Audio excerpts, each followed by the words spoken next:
अकारण करुणा वरदाने भक्तवांछा कल्पतरु पीतांबरधारी श्री बालकृष्ण लाल की बांगमयी प्रतिमूर्ति श्रीमद् भागवत महापुराण।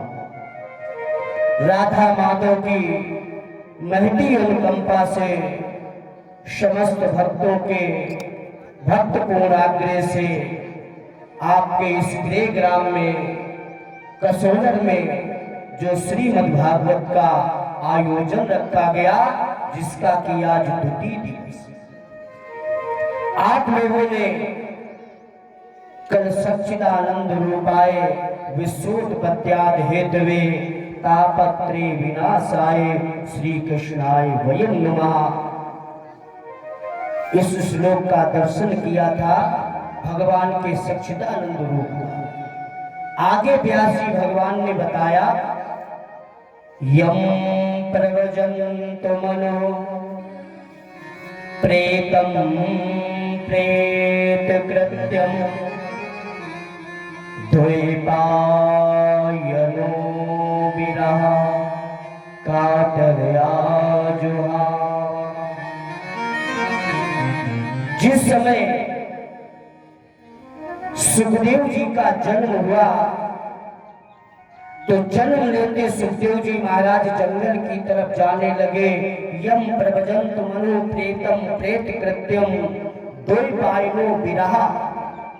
बेटा के लिए व्यास जी रोते हुए जा रहे। विरह कातर आजुहाव। सुखदेव जी आगे आगे जा रहे, पिता व्यास पीछे, बेटा रुक जाओ, बेटा रुक जाओ।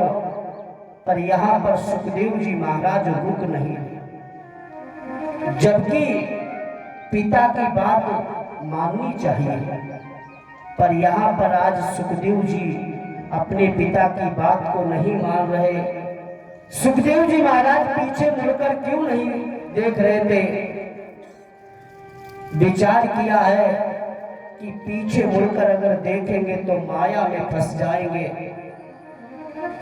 आगे बढ़ते जा रहे, व्यास जी का रुदन हो रहा, बेटा रुको, बेटा रुको। जैसे घनघोर जंगल में पहुंचे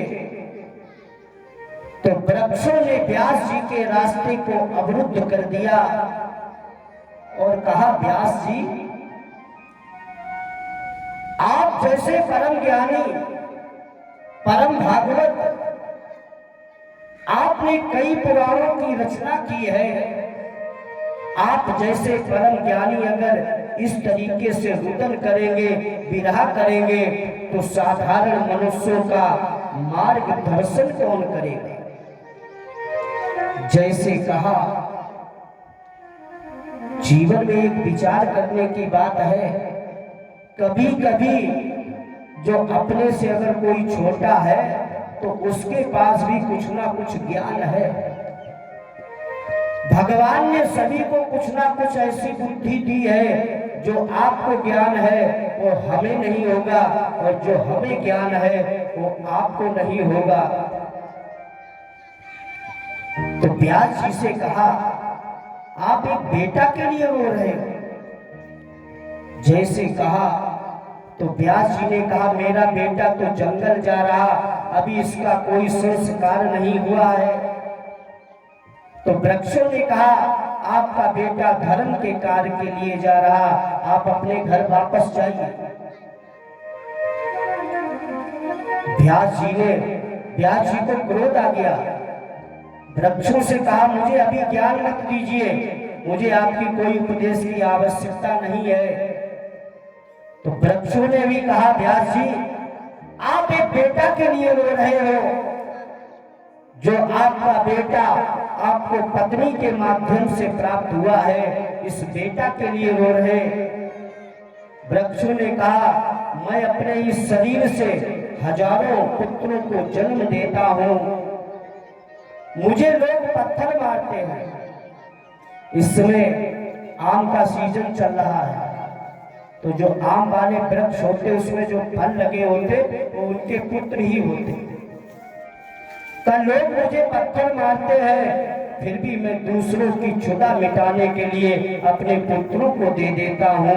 आप एक पत्नी के माध्यम से जो बेटा मिला उसके लिए रो रहे हैं।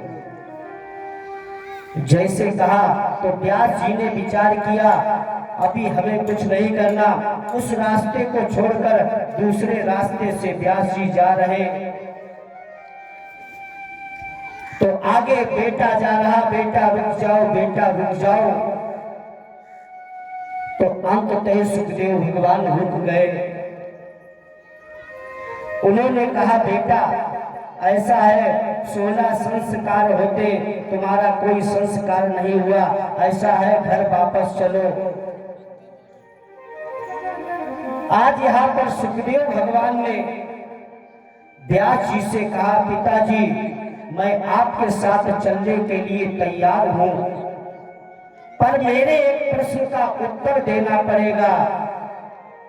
तो व्यास जी ने विचार किया, मेरा बेटा प्रश्न करेगा, मैं उत्तर दे दूंगा, मेरा बेटा घर वापस चलेगा। तो आज यहाँ पर एक पिता और पुत्र का संवाद हो रहा। बेटा ने प्रश्न किया और पिताजी को उत्तर दे दिया। तो व्यास जी बड़े गदगद हो गए। कहा, बेटा अपना प्रश्न तो करिए। सुखदेव जी ने कहा, अगर मेरे सही प्रश्न का उत्तर दिया तो मैं आपके साथ चलने के लिए पिताजी तैयार हूं। आज सुखदेव भगवान ने व्यास जी से कहा, पिताजी एक समय की बात है, ध्यान रखना।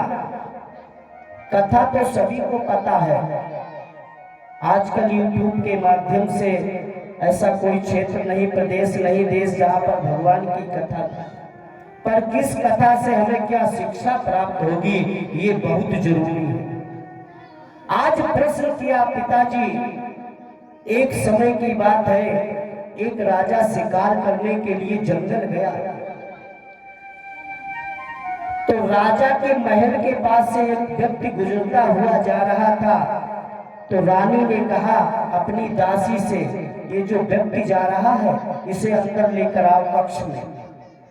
तो दासी ने जाकर उस व्यक्ति से कहा, आपको महारानी ने बुलाया है। तो व्यक्ति जो बाहर था वो अंदर पहुंच गया महल में। और इधर क्या हुआ, राजा भी वापस आ गया। तो जैसे रानी को खबर मिली कि राजा वापस आ गया और वो व्यक्ति रानी के कक्ष में बैठा, वो घबरा गया, भयभीत हो गया।